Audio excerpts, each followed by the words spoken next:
Bonjour à tous. D'abord, un grand merci à tous ceux qui ont regardé ma première chronique.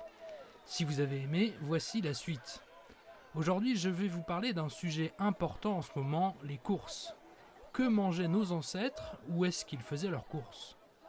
En 1789, et pendant encore longtemps, l'achat de nourriture est la principale préoccupation. Les Français y consacrent souvent bien plus que la moitié de leur budget. Aujourd'hui, c'est moins de 20%.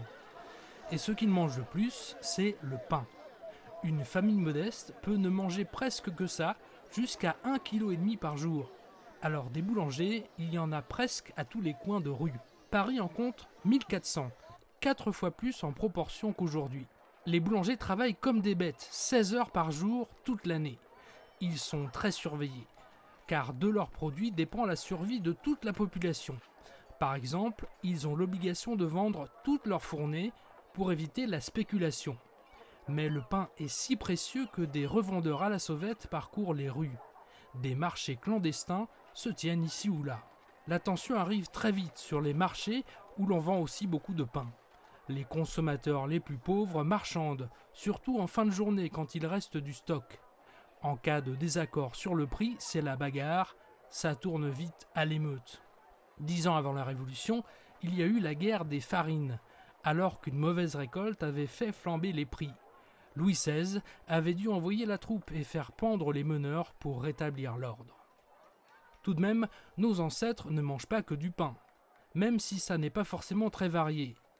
La plupart mangent une soupe le soir, aux légumes de saison, un peu de fromage, des fruits si c'est possible.